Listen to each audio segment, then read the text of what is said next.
Hello, everyone. Welcome to Chitheads. I'm Jacob Kyle, creator of Five Tattvas, and your host for today's show. My guest today is a rather special guest because she was actually my first yoga teacher when I moved to New York City. Her name is Rima Rabbath, and she's a bit of a legend in the New York yoga community. Her classes at Jivamukti Yoga are always packed, and not surprisingly at all, because Rima has a beautiful quality to her teaching. Her presence is very nurturing and open-hearted. She also has this incredible skill of being able to memorize everyone's name.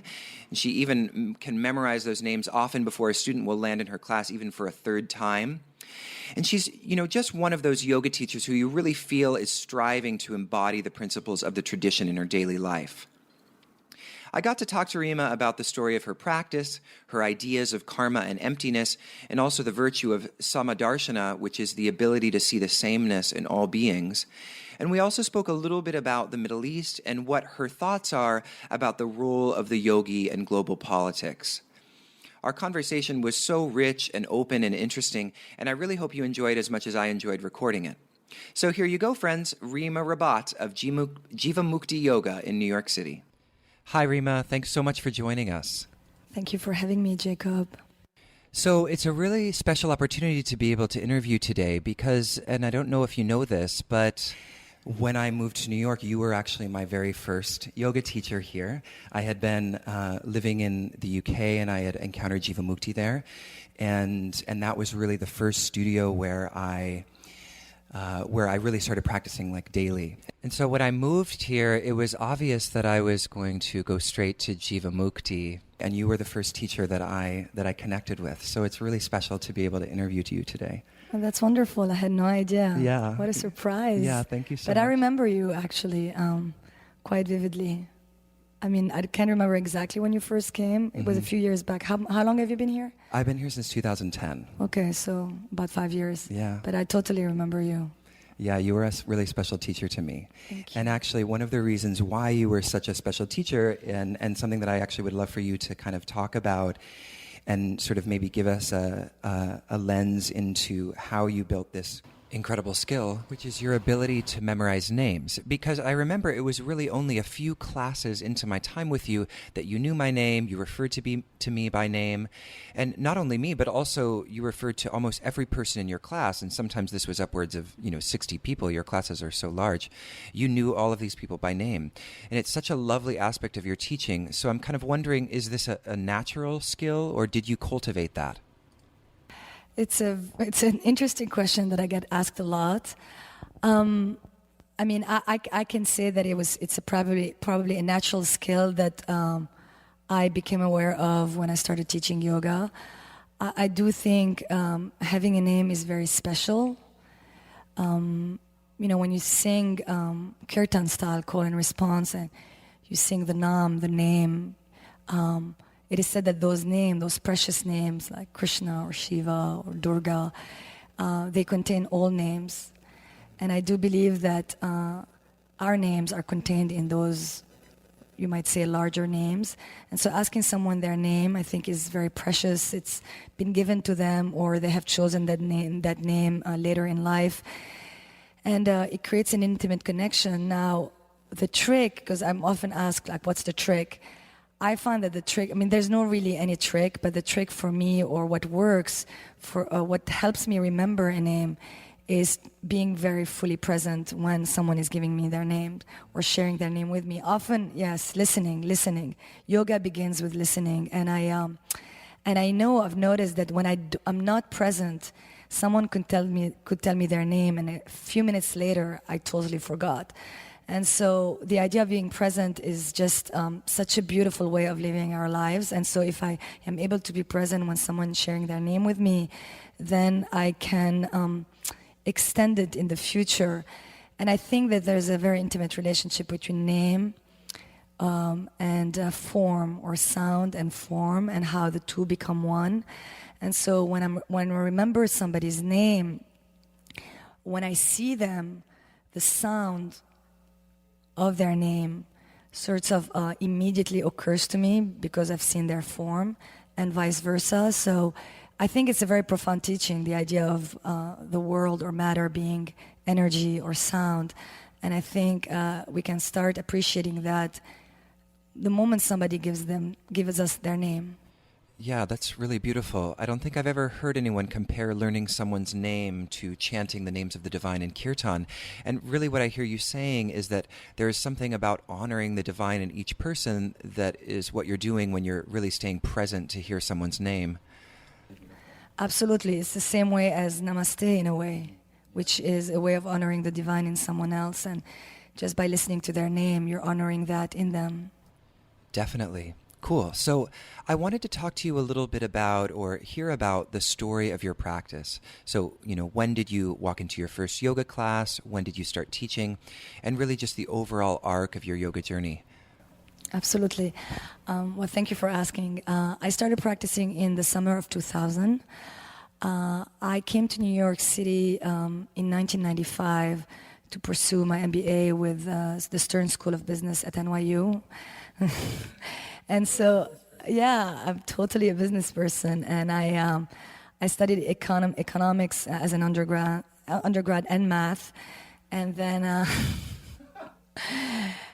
I came to New York City for my studies, my graduate studies, and right after my MBA I started working at Colgate-Palmolive in brand management, and in 2000, it's kind of a cool story. In 2000, at the beginning of 2000, a colleague at Colgate actually mentioned Jivamukti Yoga. At the time, they had business cards, and they left the business card on my desk. And I assumed that yoga wasn't really something that I would be into, because we all have, very fixed and almost frozen ideas about things. Sure. And I used to play tennis competitively as a teenager. And so I was more on the athletic side, but I hadn't done much since then, because it's hard to actually find tennis players you can play with in New York City because of the weather. And so, and finally in the summer of 2000, I walked by sort of, spontaneously into the doors of Jivamukti. At the time, it was on Lafayette Street. Right. And it was a 6:15 open class on a Monday night, and I walked into Ruth's class. Oh, wow. Commonly known as Lady Ruth, and Which she still teaches at that Yeah, time. she teaches there. That's 6:15 still. It's kind of a very amazing. landmark spot. And my best friend and I were both into business. We walked in together. Monica Jaggi, she's actually a fantastic, incredible teacher at Jivamukti. And I walked into the class, and it was overwhelming, and it was hard, and it was intense, but it was very sweet at the same time. And there was, the idea that fierceness could be soft, and softness could be fierce. And Ruth often says, soft on the outside, strong on the inside, which I think is a beautiful quality of the yogi. Yeah. They can be very, very strong, but also very approachable. Yeah, for No sure. one is intimidated by them. And so there was this aspect of the class and of the teacher that totally appealed to me. And even though I couldn't, do much, I felt very weak, actually. A seed was planted in me. I started practicing basic classes once a week. And you know how it goes. You start once a week, then twice a week, then so on and so forth. Every and then day. every day. And then that's why it's a lifetime practice. And it's also, I started going on retreats whenever I had time off. And in 2005, I was able to take 5 weeks off, paid vacation from goodness. Colgate, because I had been there for a while. And The perks of a corporate yeah, job. the perks of a corporate job. So I took my Jivamukti teacher training, making 6 digits a salary, and being paid while I was gone for 5 weeks. Wow. And so I took my teacher training in May. And at the time, I wasn't sure if I was going to teach. It just was a way for me to, study with my teachers Sharon Gannon and David Life, and deepen my practice. And the philosophical aspects of the practice were also appealing to me. And I thought that if I immerse myself for a whole month, I will gain more knowledge. And so I took my teacher training in May, and I left. What year was this? 2005. Okay. I left my corporate job in September of 2005, still not knowing what I was going to do. I was going to do some brand management consulting on the side, but I did my apprenticeship with Ruth, which is a 500-hour program after the 300-hour teacher training. So you become 800 hours certified.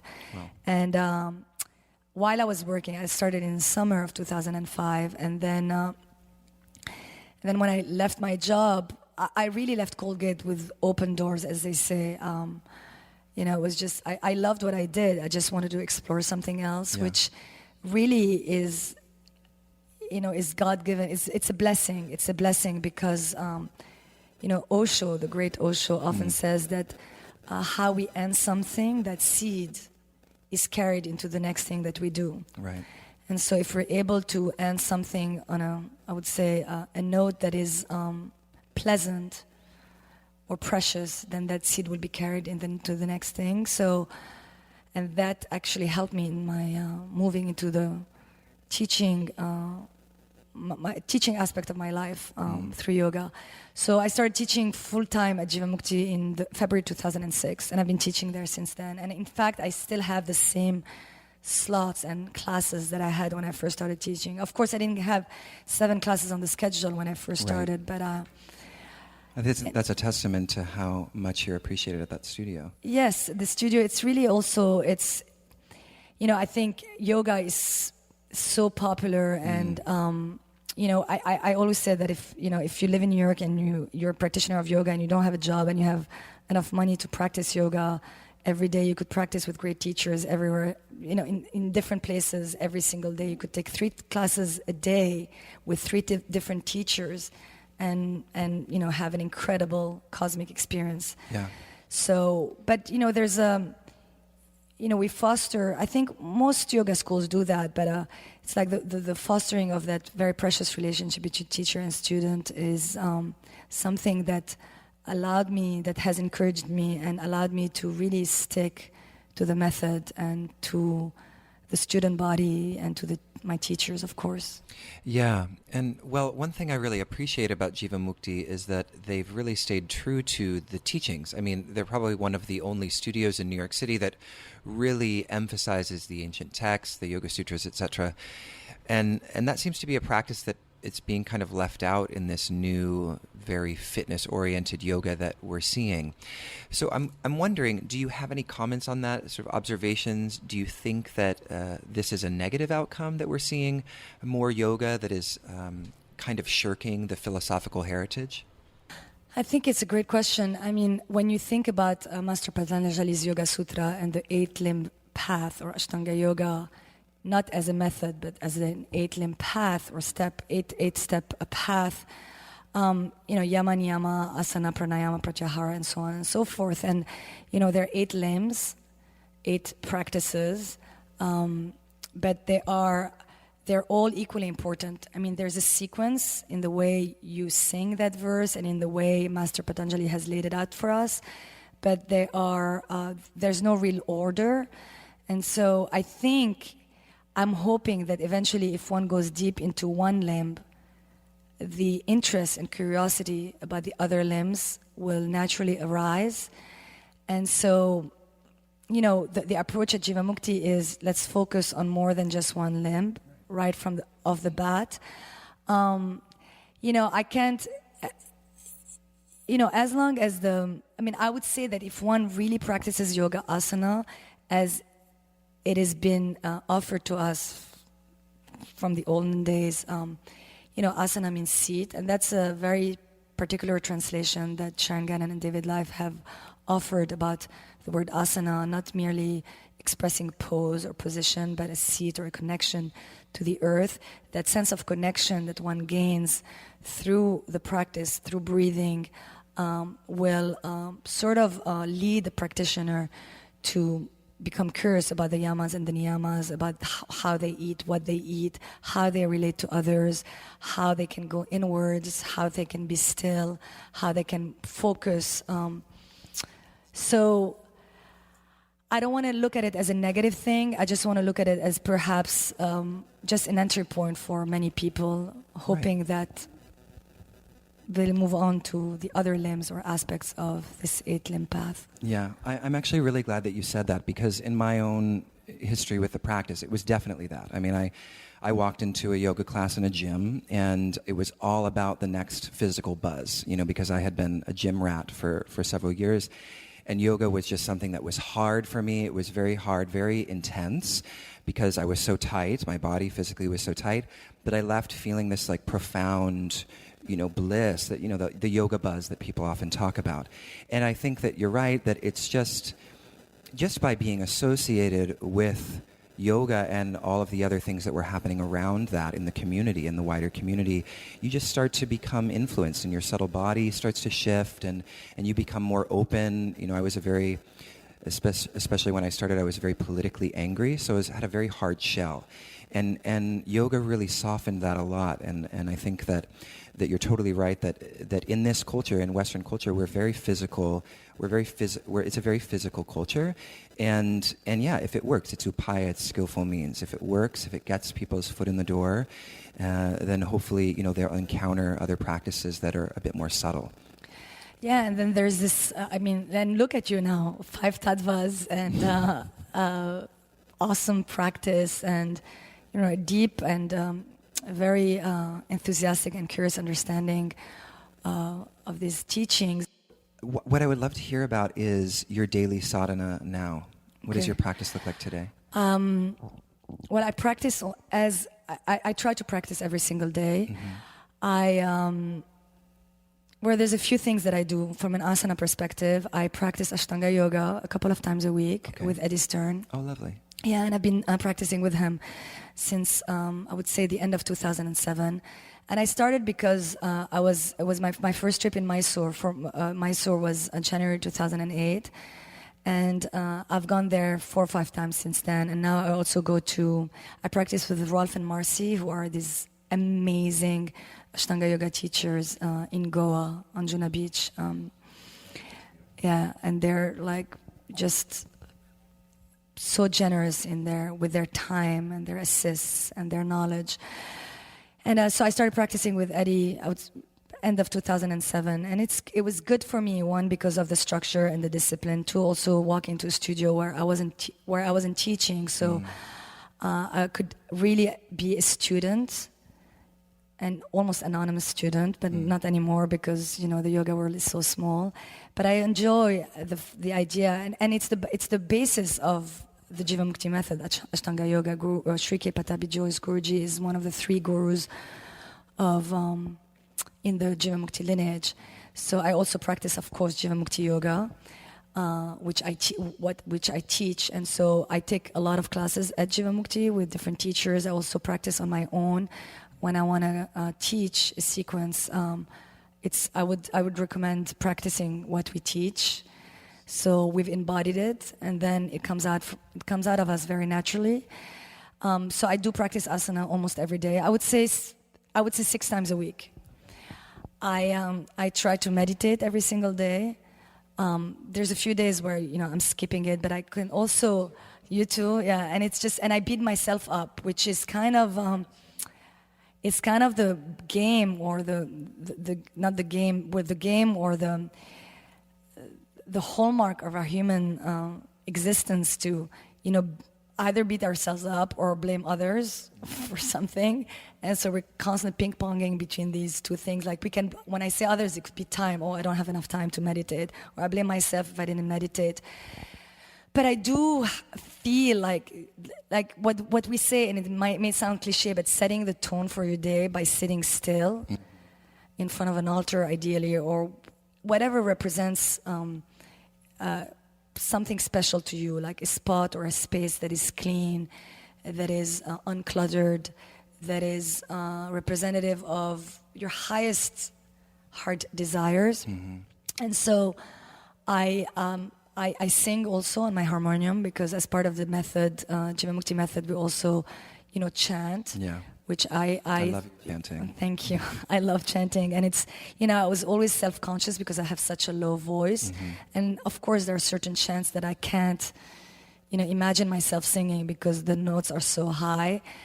But being able to play with an instrument every day. I was never a musician, even if I'm not a musician. Is just hearing our voice and how the sound of our voice changes through practice, which is said to be one of the signs that someone is steeped on their path. It's like the tone and the sound of their voice will change.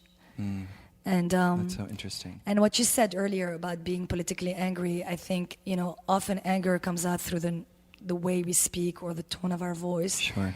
And I have that too. Like I grew up with, a lot of political anger, which is interesting, in me, and I could see how the tone of my voice has changed over the years. It doesn't mean that I don't flip out or on somebody, but I can't. I mean, I still do that, but this there's a softness and the sweetness that is a natural progression of singing. And Yeah, and I think also on that, for me, definitely anger gets stirred up, and I have these moments where, I perhaps react in a way that I'm not totally happy with. But what I think what the practice has allowed for is there's this lag time now between when I, flip out and when I'm able to recognize. So, there's less time. It doesn't stay with me as long as perhaps it used to.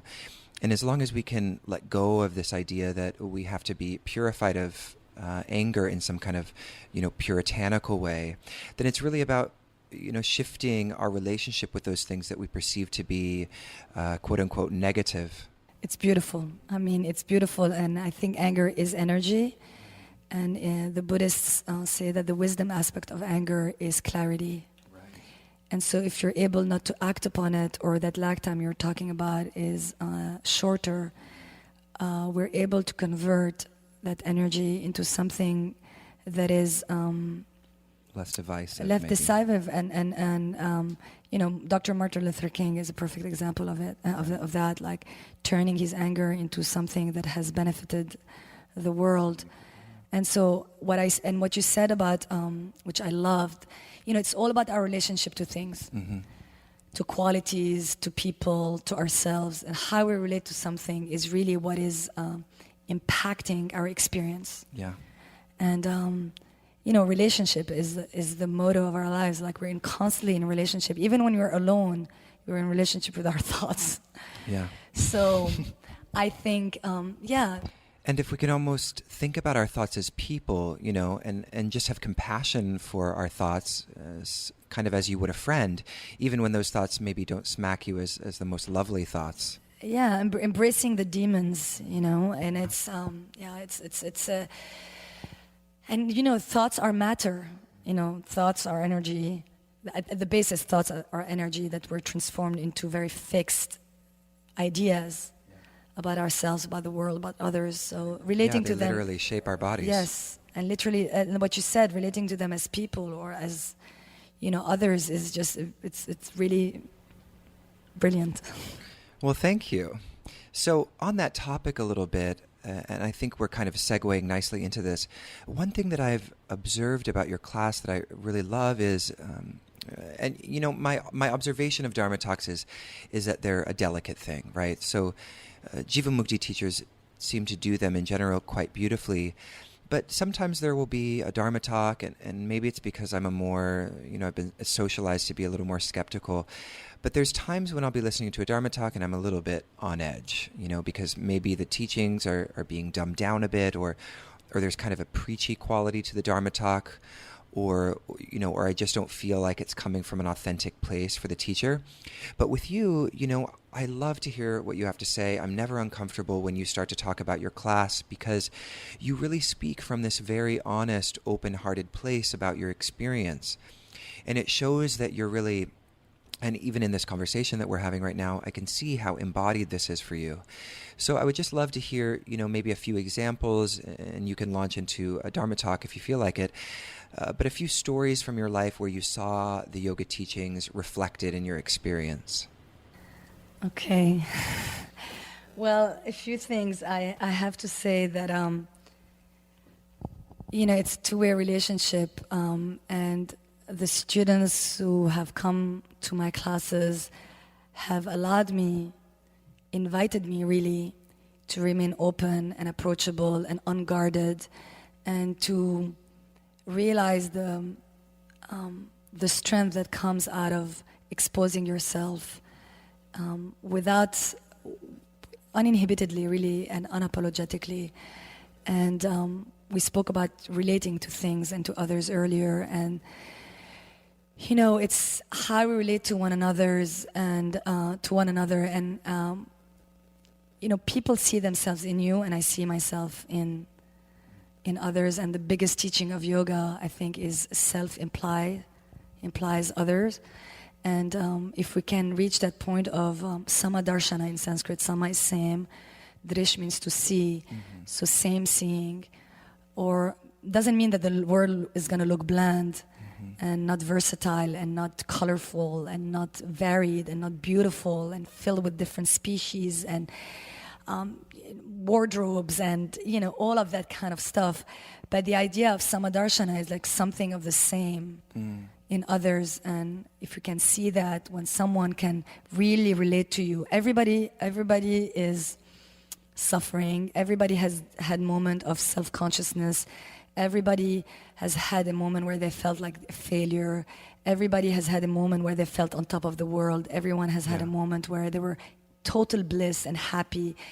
All of these, like this bandwidth of emotions we've all experienced. And so to go back, like the students have invited me to actually touch upon all these things in a way that is not prohibited or I'm conscious about. And so to answer your question about the teachings of yoga, so I was speaking about Samadarshana, and one story I think that has sort of shaped my life is political. So I'm going to say that now. It's political, but I was 9 years old, I believe, and 9 or 10, and I was living in Beirut. I grew up in Beirut, and I left when I was 16 to go to undergrad school in Paris, and that's another story which I won't get into how I got there. But the Israeli army had invaded Lebanon in that summer, and the tanks were literally on the sidewalks, and it was June, and it was hot, and we didn't have power, and there was nowhere to go. And so you remained as a child in your neighborhood, and we often played on the streets, soccer, and I remember those Israeli soldiers were there in their tanks, and my grandmother at the time, or the nanny, I can't remember exactly, but someone in my household said, "Why don't you get them watermelon? It's so hot out there." So I carried a huge cut-out watermelon, which was bigger than me, and I walked across the street to the sidewalk where the Israeli soldiers were, and I offered them watermelon. And, I only actually came to this realization way later. I was a kid at the time, but they really appreciated the watermelon. It was really, really hot out there. But I could see in that moment the fear in their eyes. They were 17 years old. They didn't want to die in a foreign land. They were probably drafted, or even by choice, whatever that was. They were as afraid as we were. I was a 9-year-old, they were 17, and we had the same fear. Fear of death, really. And fear of losing your loved ones, fear of you losing your body, fear of losing everything you have. And it was just a very defining moment in my life where I was able to have that exchange between self and other, experienced directly. And I couldn't really put a word on it at the time. And of course, I had a crush on one of those soldiers. His name was Danny, and he wrote my name on his military pant, I remember. It was really sweet. But this idea that what my country and adults labeled as enemy, even though I was asked to offer them watermelon, was really just, I realized later on that how we have the power of prejudice, the power of fixed thoughts and ideas, and how, as you said earlier, they shape our bodies.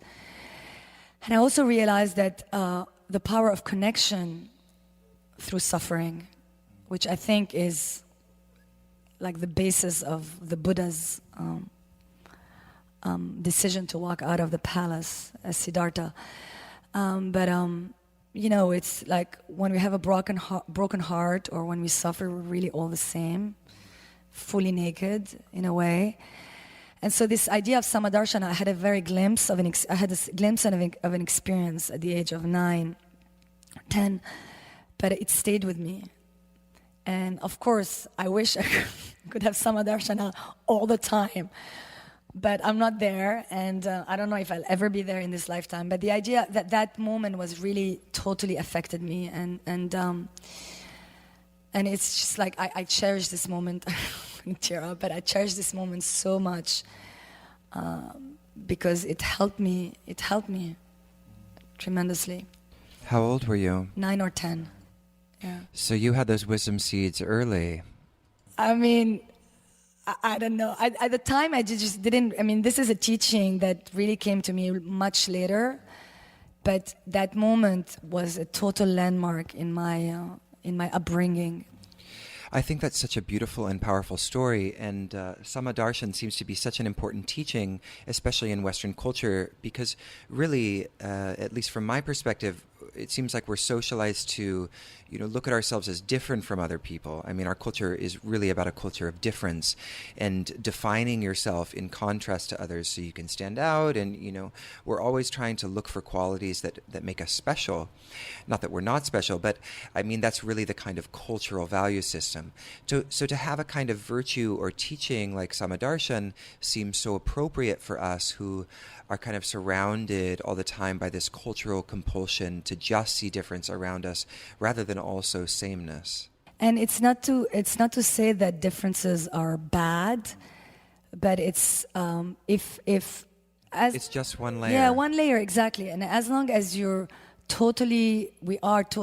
can totally remain connected to, I guess, the bottom of the ocean or the ocean, then the waves can go as high as they're capable of, but just remaining connected to that ground, wide open space of beingness, as Pema Chodron always says. So, yes. Another story. I mean, other teachings that have really marked me are the teachings on karma, and karma is often loosely used, and there are many just competing problematic interpretations. And it's karma, the way I've been taught is, of course, it's action, but it's also the laws of cause and effect. But it's really a principle at work that is there for us to check in with ourselves and understand how we relate to things and why we relate to things differently from others. And the first law of karma is, or quality or aspect of karma is certain. Or this idea that, as you know probably very well, is that you can't plant a watermelon seed and expect, a lemon tree. Right. And so that, I think, aspect of karma is so empowering because it's like really there are no surprises, which doesn't take away the wonder and the unexpected aspects of life, but the idea that there's a cause is really, I think, very empowering. And the way I've experienced this certainty of karma is the karma, as one of my teachers calls it, karma of neglect. And so, we all, and I'm a pro at, suppressing or having suppressed certain feelings as a child or at certain times in my life, where thinking that by pushing the feeling into a bottom drawer or not dealing with it, I'm just gonna come out of it and I'm gonna be strong, and And so the idea of karma of neglect is that you're suppressing or even denying yourself a certain experience, a feeling, like you're hoping that the circumstance in your life is going to go away by not dealing with it, will have consequences later on in life where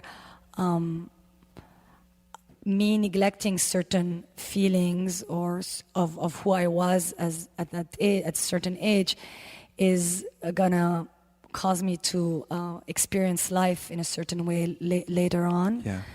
And so, it's funny because I always say I have abandonment issues.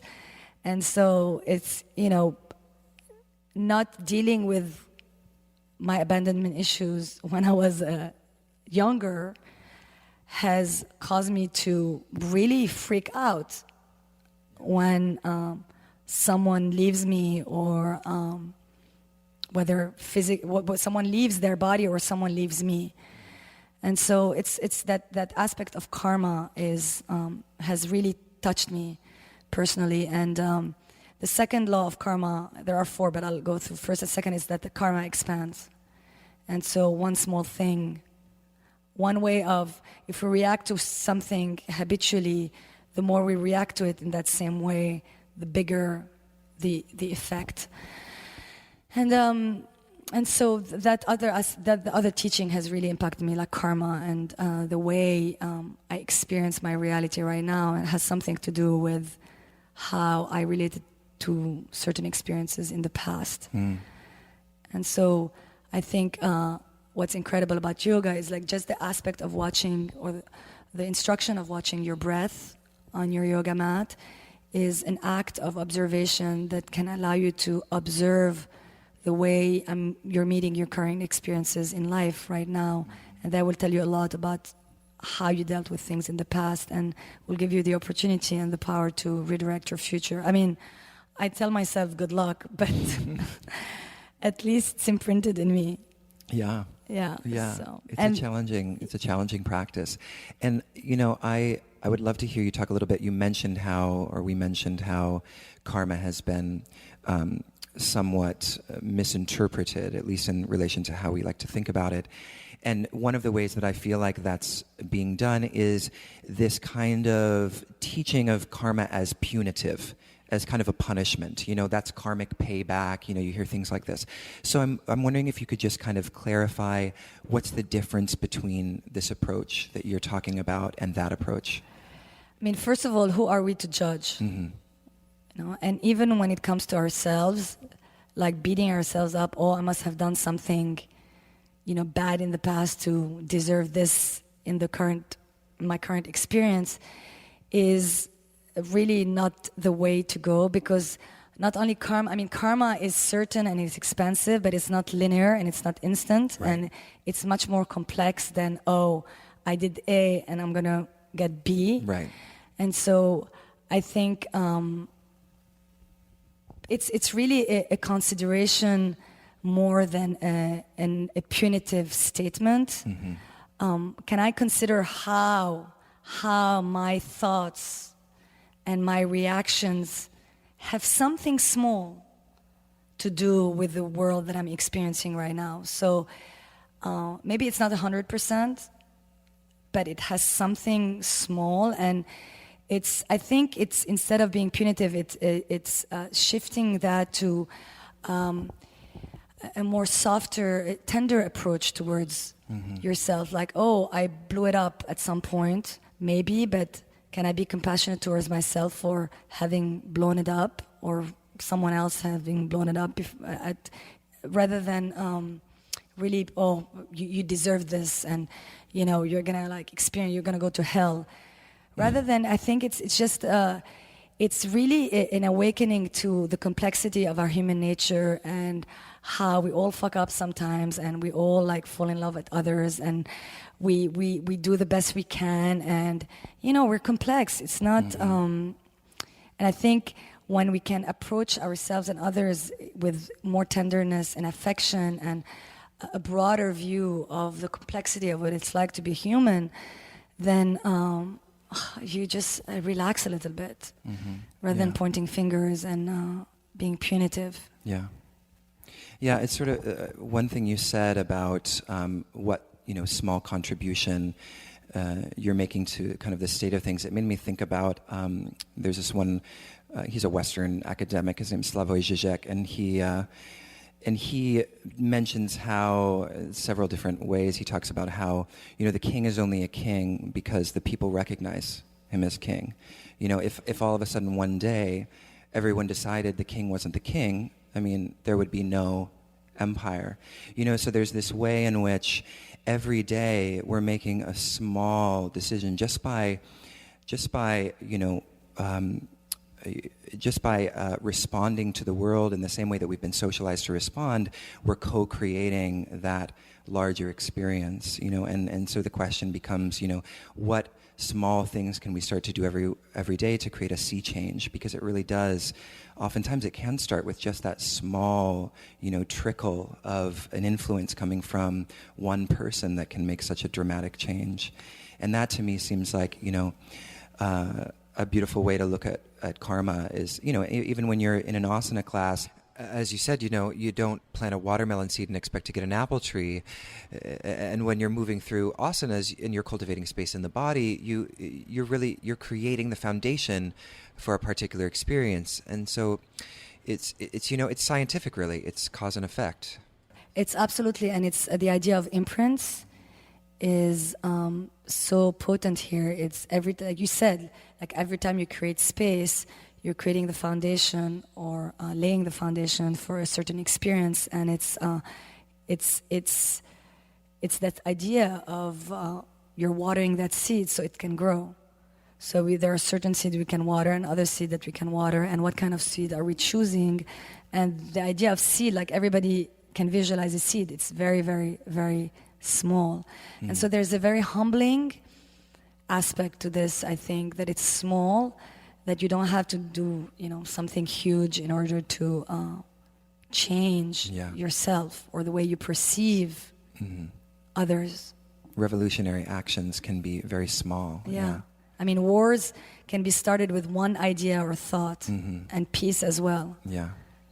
Yeah. So beautiful. Yeah. So I wanted to ask you about what has been your biggest challenge on your yoga path, on your spiritual path? It's a good question.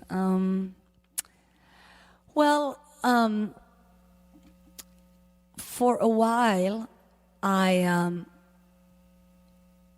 thought that, being a yogi, if that's anything, but that too is a label, right? Yeah. That suggests something fixed and frozen and not fluid and not subject to change. Right. But I always, thought that I had to lead a certain lifestyle.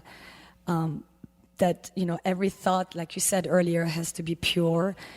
That which it was a way denying my humanness. Yeah. And I think as the more I practiced and the more I've studied these teachings, and really also the power of satsang. When I say satsang, it doesn't have to be sitting in a room and singing kirtan, but which is great. Yeah, which is amazing. I love it. But the idea of sitting, sad, to sit, sadhana, sitting with the material, this rich material that is our life.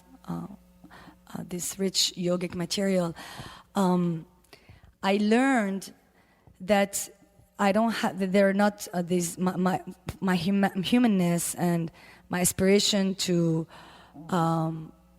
for awakening are not mutually exclusive, but they can coexist really nicely.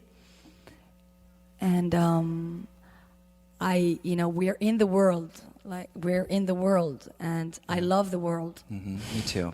I love the world, and there's, nothing wrong with the world, really. I mean, in the end, it's really what's wrong is in our thoughts, right? Often.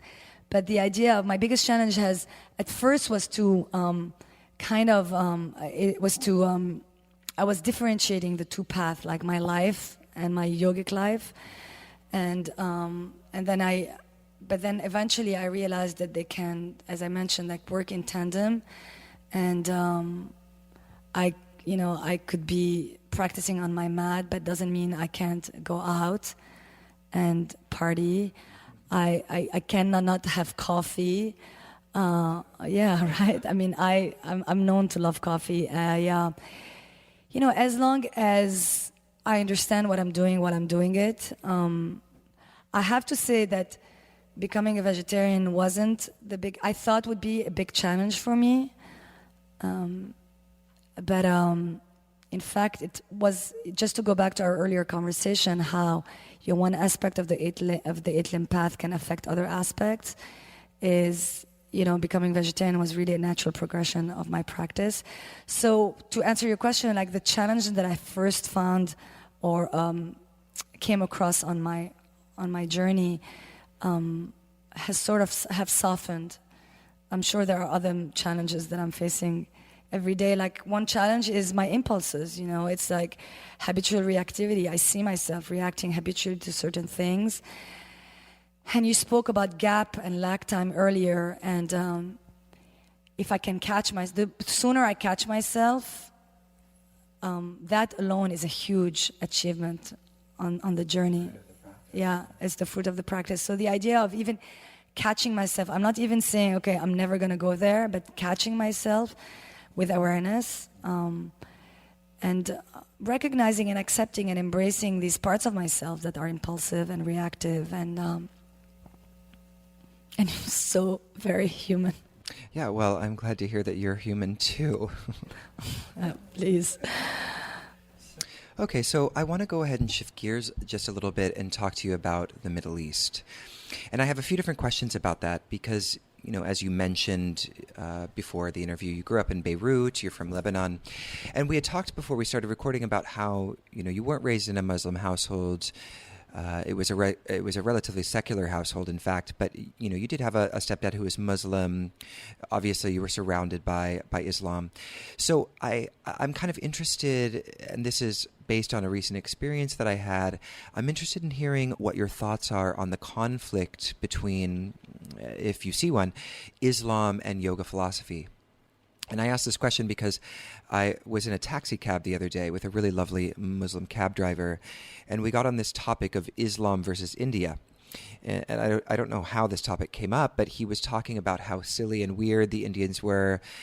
He mentioned that Indians drink cow urine, but he mentioned, how silly it was that Indians see God in everything. And of course, I'm sitting there thinking, that's really beautiful. I'm down with that idea. But of course, to him, it was kind of an outrageous notion. And we know that Islam and Christianity share, of course, this idea that God is a separate thing. It has a form. It's transcendent. And, we're the sinners down here. But so this experience kind of begged the question after I had it of, is there a constitutive conflict? Is there a fundamental conflict between Islam and yoga philosophy?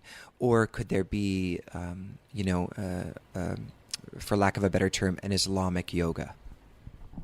It's a loaded question. Love loaded questions.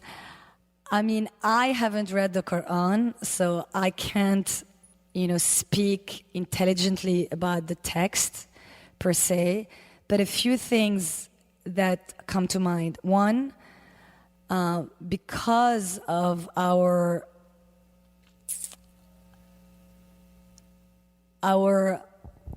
tendency as humans to interpret things, we interpret a holy text in a way that benefits us.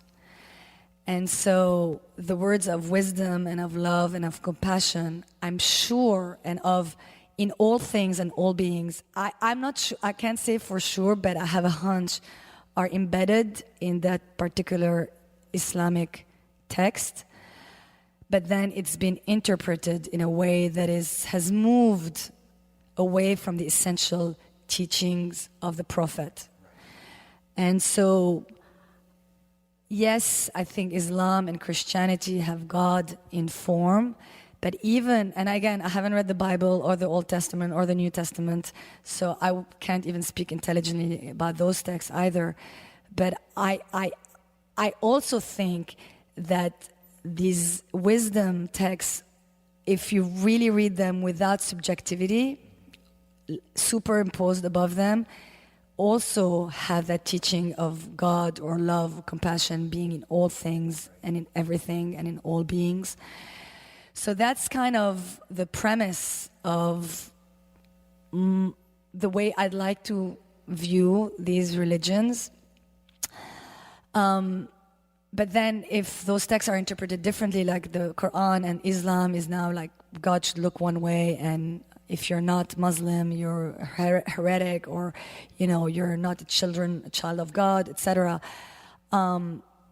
Yes, that when you view that text and that religion in that way, it will take you away from yoga philosophy, because it'll be very different, and the two could not coexist.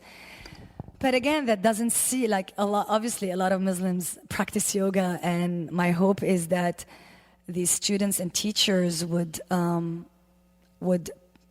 lead by example. And like you said earlier, it takes one thing, one seed. And so again, it's all about fixated ideas versus that vast open field of possibility. I know that in Lebanon, it's, as I mentioned, it's mostly secular, I would say, and there are a lot of mixed marriages, and it's when you take a yoga class in Beirut, I bet that it's a 50-50. It's a 50-50 percentage of people, like between Muslims and Christians, taking class. And so, will yoga philosophy tend to be shared in class? Yes, in fact, I am teaching on October 2nd, 3rd, and 4th with an amazing Jivamukti teacher, Yogeshwari. We're teaching a Jivamukti immersion, which is it's a weekend immersion retreat in Beirut. We have 40 people signed up. There are 5 people coming from New York City. 5 of my students are traveling all the way to Beirut. And I've recommended that they take a few days in between so they could explore the country.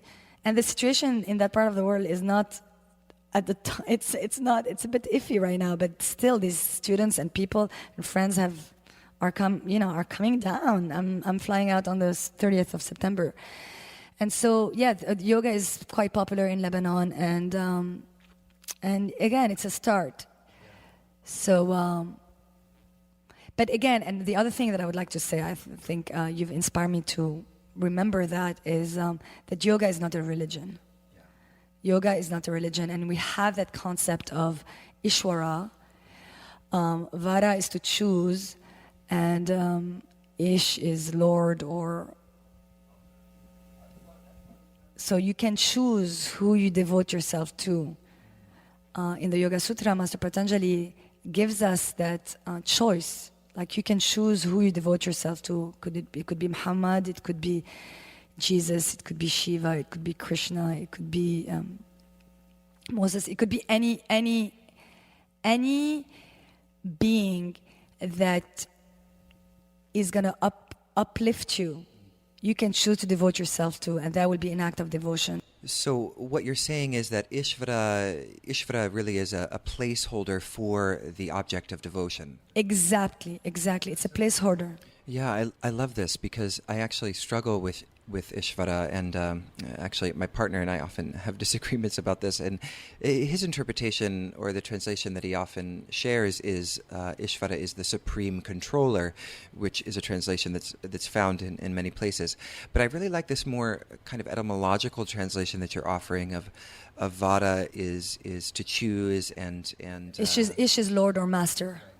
So the idea, that's the beauty I find of Sanskrit. Like, for me, it's like math. Like, you have to break down a word, and when you it's such a rich language. Then when you break down the word, you have deeper insights on what that word means and how it is placed in context, and you can do that with every single Sanskrit word. And you will find that a lot of these words are the root of all Indo-European languages.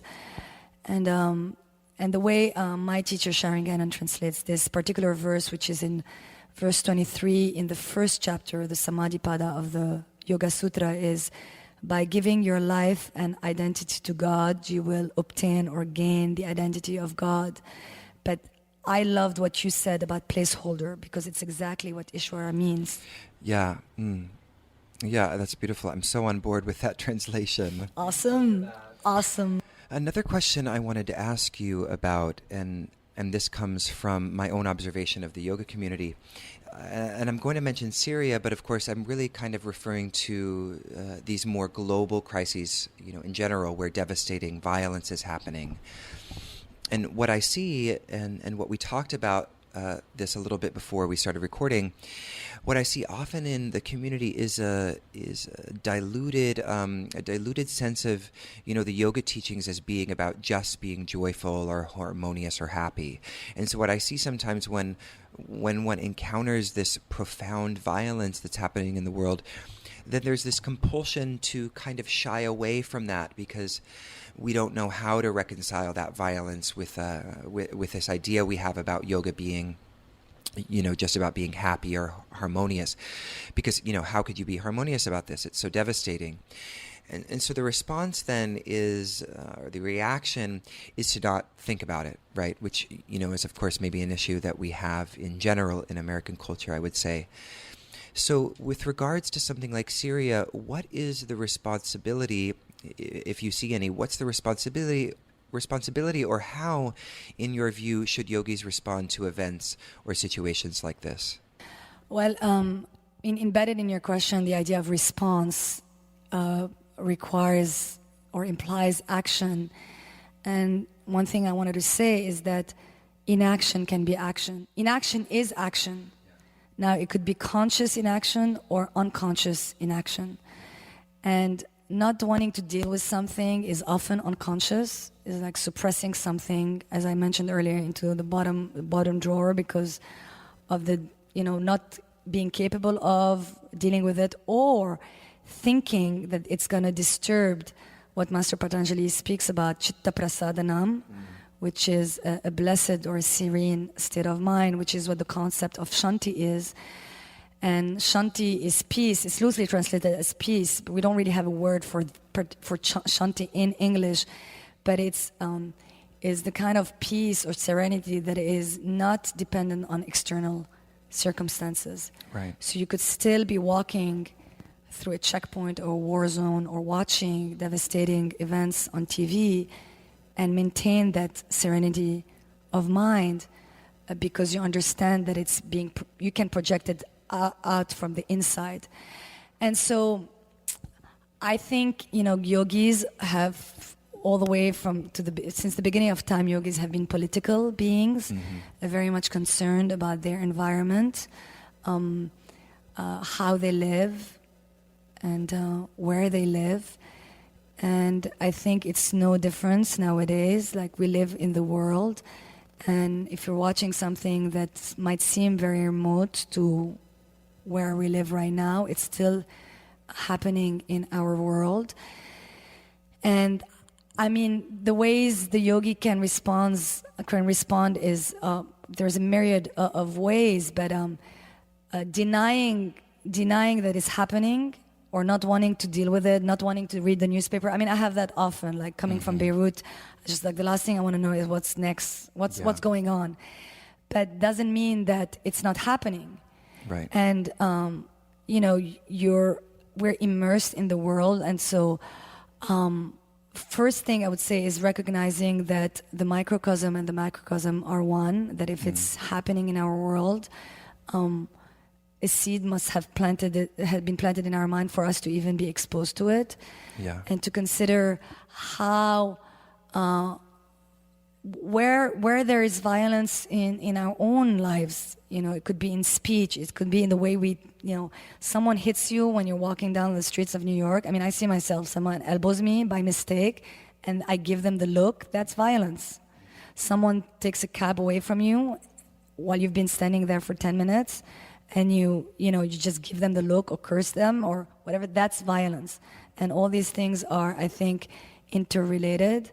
Now, I mentioned the word shanti, and again, it's loosely used and translated, but yogis recognize the power of thoughts, and if we believe in that power and others being receptive to those thoughts, I mean, we spoke about chanting a lot, chanting the name of the divine, or that alone can focus on our mind and purify our speech in such a way that we can send vibrations into the world, whether through chanting, through meditating, through practicing, through, I'm going to say it, through how we eat affects the earth, affects, it's how we eat can contribute to peace or violence in the world.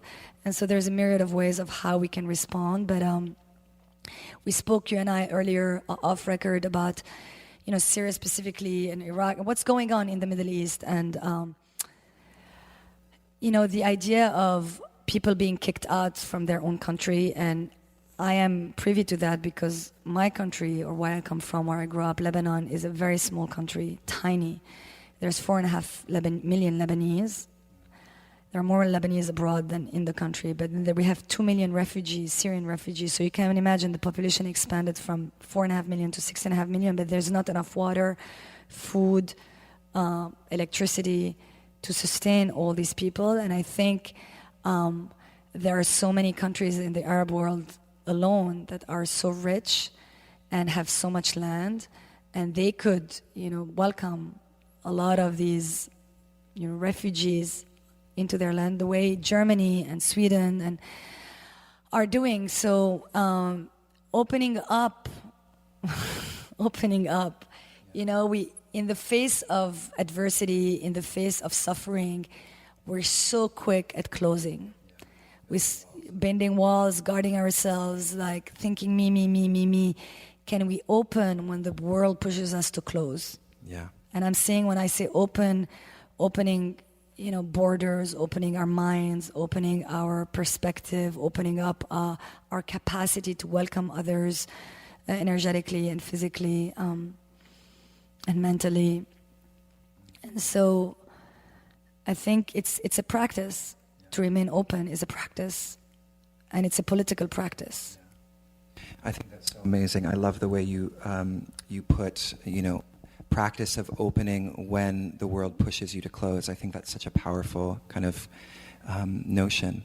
And when you were talking about the yogi as being immersed in the world, it made me think of often the archetype of the yogi that we kind of see or traditionally we've thought about is this idea of the yogi kind of meditating on the mountain, cut off from the world. And so to me there's also something about that image that seems to kind of push us to isolate sometimes. That's definitely within the tradition, but you seem to be talking about a very different, more modern, not out of tune with that, but really, obviously this archetype of the yogi was also a yogi that was in a certain historical time, within a certain cultural context, and we're not in that context. We're not in that context, and I do think that even Lord Shiva, who's depicted as sitting on the top of the mountain, could hear and feel the suffering of the beings that were living at the bottom of the mountain. And, you could take time for yourselves and for your practice, but that doesn't mean that will, the more you practice, the more compassion you will generate. And there is this other story, I just thought about it, but the Valmiki, who wrote the Ramayana, he had been meditating for thousands of years, so much so that he was covered by an anthill. And Sita, after she was exiled from the kingdom, she was pregnant from Lord Rama. She came by the river, and she was so distraught and desperate, about to commit suicide, really. And Valmiki, underneath that anthill, after having meditated for thousands of years, was able to hear the cries of Sita and came out of his meditation to take care of her. And so, yes, they were placed in context, but there are also stories of, sadhakas who all they wanted was be left alone. That when they heard the cry of another being, their compassion got them out of their meditative state and back into the world. And that's the concept, I think, of the bodhisattva who realizes that awakening could be very lonely if you haven't taken everybody else with you. Yeah. So, even inaction is action, and something has brought us into this world, our karmas, and to resolve those karmas, we have to do it in the world and in relationship to others, which I think is kind of the fastest way of doing it. So, wow, that's really beautiful, and thank you for sharing that story, because I think that's a really, to me, that's really the way that I feel about this practice, is that it's a call to be as present as possible. And that includes, being able to respond to whatever way consciously to what's happening in the world, and not to isolate ourselves, which it's easy to do. It's easy to sit sometimes in meditation and want to put our earplugs in and try to drown everything out. Sometimes we want to go there, but the challenge and the practice is, how can we show up? Like you were saying, how can we cultivate this serenity even amidst the turmoil? And really, it's like that word porous. It's like, I think, even if you think by putting earplugs on that you end up hardening instead of becoming more porous, which I think it's what the practice, like you said, calls for, is like becoming more porous. Yeah. Wow. I like that, porous. Wow, this has been so wonderful, Rima. I just have a couple more questions I want to ask you. One is just, what's going on with you right now, and where can people find you? Where can people take your class? And what other projects do you have going on, if any? Okay, so I teach at Jivamukti Tuesday through Saturday. I've been teaching the same schedule for almost 9 years. I love teaching that method. I see the same students on average 3 or 4 times a week, which is such a delight for me.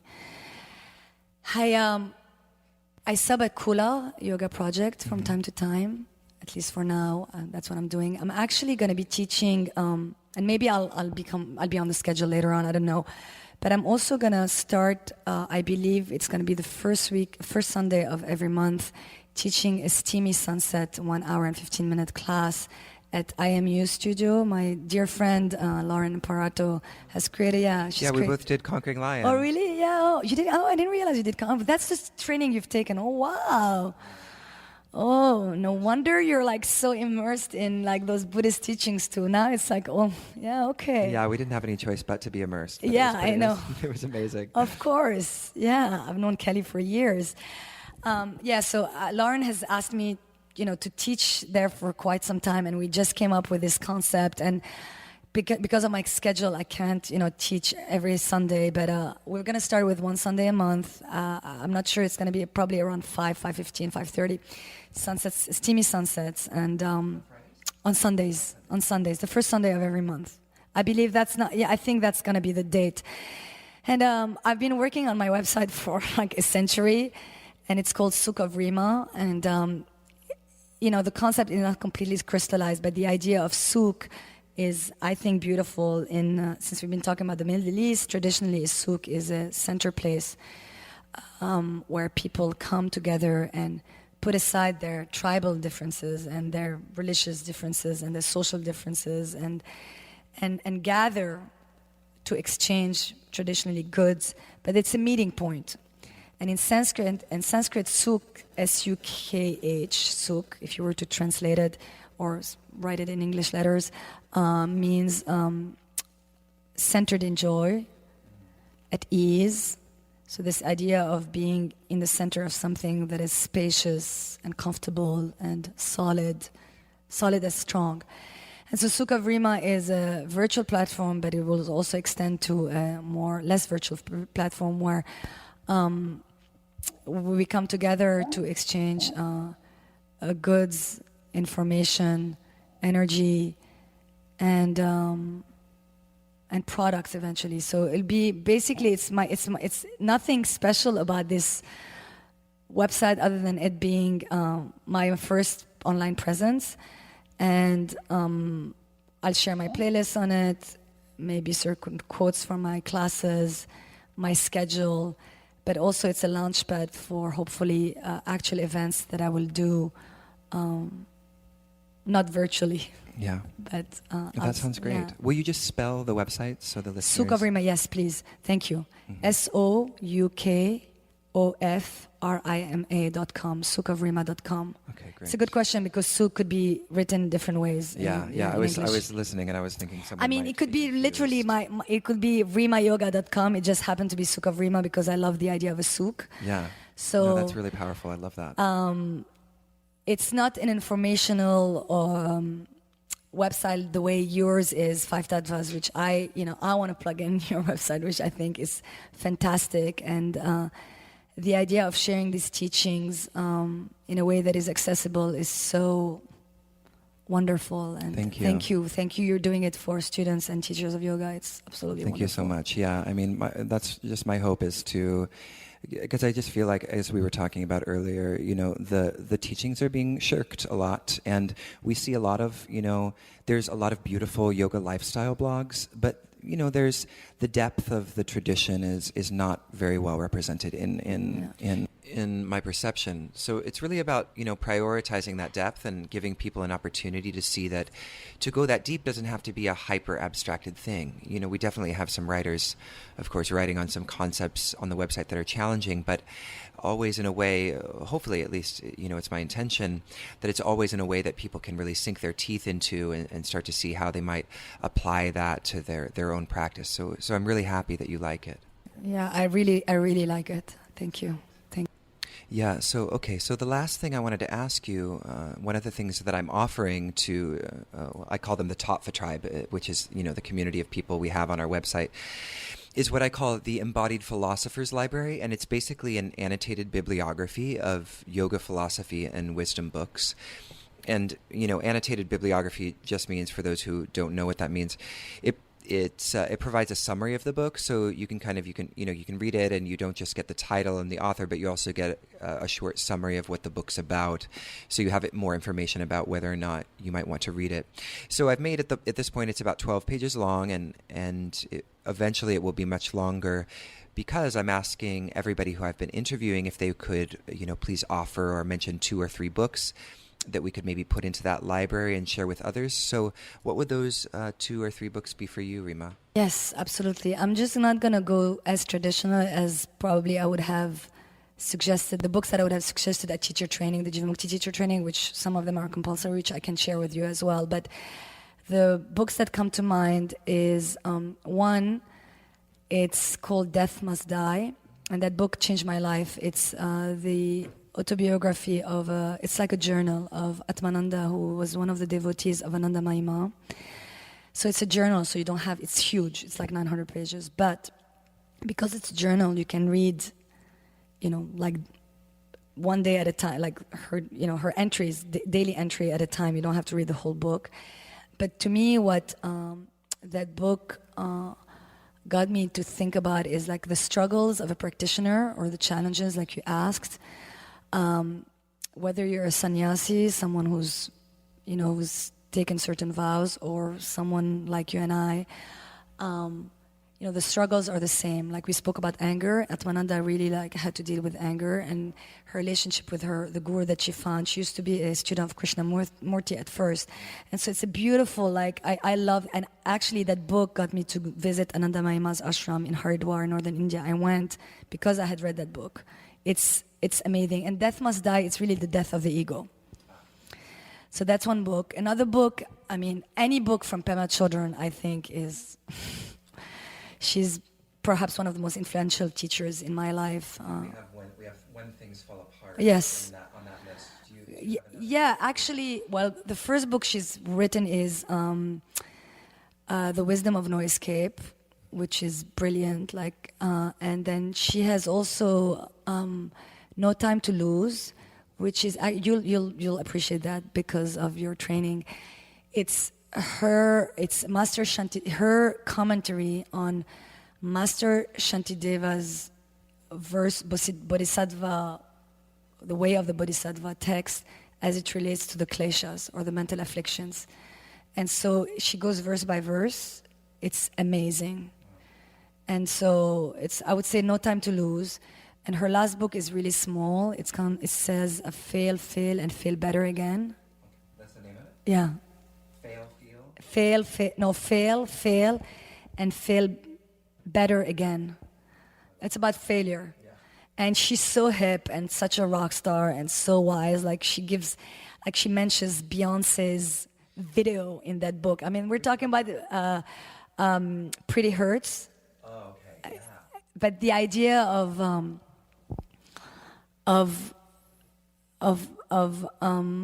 that, like allowing ourselves to feel that we're suffering, like we're in pain. Like the idea is, it's like we're hurting. You're hurting.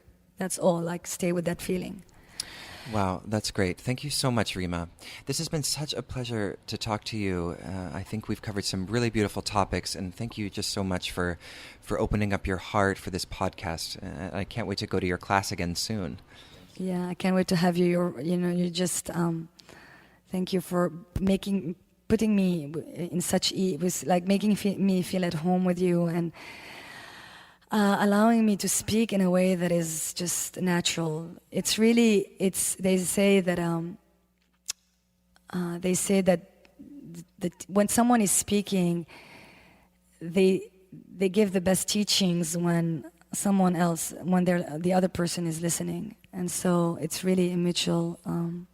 It's a mutual thing, right? And communication is mutual. It's a mutual thing. Yeah, thank you so much. Yeah, thank you. We'll see you soon. Yes, ciao. Bye. Hello again. I hope you enjoyed that interview with Rima Rabbath. Again, you can find out more about Rima at jivamuktiyoga.nyc and also the website she mentioned, soukofrima.com. That's SOUKOFRIMA.com.